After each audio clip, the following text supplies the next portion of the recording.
بسم اللہ الرحمن الرحیم۔ ابراہیم بن ادہم رحمۃ اللہ علیہ کا خوف خدا۔ مذکور ہے کہ ایک دن ادہم رحمۃ اللہ علیہ کا بخارا کے باغات کی طرف سے گزر ہوا۔ آپ ایک نہر کے کنارے جو باغات کے اندر سے ہوتے ہوئے نکلتی تھی بیٹھ کر وضو کرنے لگے۔ آپ رحمۃ اللہ علیہ نے دیکھا کہ نہر مذکور میں ایک سیب بہتا ہوا آ رہا ہے۔ خیال کیا کہ اس کے کا لینے میں کوئی مذائقہ نہیں، چنانچہ اٹھا کر کھا لیا۔ جب کھا چکے تو یہ وسوسہ پیدا ہوا کہ میں نے سیب کے مالک سے اجازت نہیں لی اور ناجائز طریقے پر کھا لیا ہے۔ اس خیال سے باغ کے مالک کے پاس گئے کہ اس امر کی اطلاع دے دیں تاکہ اس کی اجازت سے حلال و مباح ہو جائے۔ چنانچہ باغ کے دروازے کو جہاں سے یہ سیب بہہ کر آیا تھا کھٹکھٹایا۔ آواز سن کر ایک لڑکی باہر آئی۔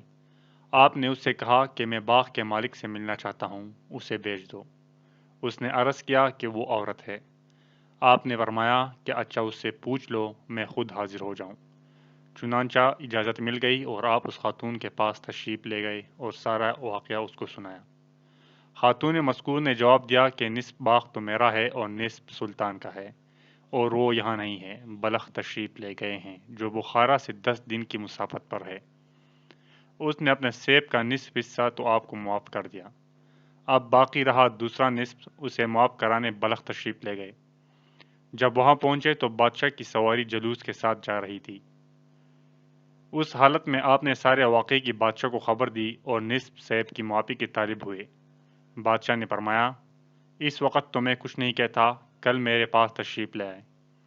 اس کی ایک حسینہ و جمیلہ لڑکی تھی اور بہت سے شہزادوں کی نسبت کے پیغام اس کے لیے آ چکے تھے، لیکن اس شہزادی کا باپ انکار کر دیا کرتا تھا کیونکہ لڑکی عبادت اور نیک کاروں کو بہت دوست رکھتی تھی، اس لیے اس کی یہ خواہش تھی کہ دنیا کے کسی پرہیزگار سے اس کا نکاح ہو۔ جب بادشاہ محل میں واپس آیا تو اپنی لڑکی سے ادہم کا سارا واقعہ بیان کیا اور کہا کہ میں نے ایسا پرہیزگار کہیں نہیں دیکھا کہ صرف نصف سیب حلال کرنے کے لیے بخارا سے آیا ہے۔ جب اس لڑکی نے کیفیت سنی تو نکاح منظور کر لیا۔ جب دوسرے دن ادہم بادشاہ کے پاس آئے تو اس نے ان سے کہا کہ جب تک میری لڑکی کے ساتھ نکاح نہ کریں گے آپ سے نصف سیب معاف نہیں کروں گا۔ ادہم نے کمال انکار کے بعد چاروں ناچار نکاح کرنا منظور کر لیا۔ چنانچہ بادشاہ نے لڑکی کا ادہم سے نکاح کر دیا۔ جب ادہم خلوت میں اپنی بیوی کے پاس گئے تو دیکھا کہ لڑکی نہایت آراستہ و پیراستہ ہے اور وہ مکان بھی جہاں لڑکی تھی نہایت تکلفات کے ساتھ مزین ہے۔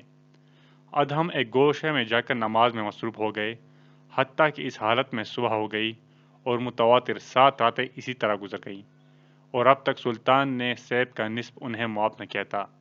اس لیے آپ نے بادشاہ کو یاد دہانی کے لیے کہلا بھیجا کہ آپ وہ معاف فرما دیجیے۔ بادشاہ نے جواب دیا کہ جب تک آپ کا میری لڑکی کے ساتھ اجتماع کا اتفاق نہ ہوگا میں معاف نہ کروں گا۔ آخرکار شب ہوئی اور ادہم اپنی بیوی کے ساتھ اجتماع پر مجبور ہوئے۔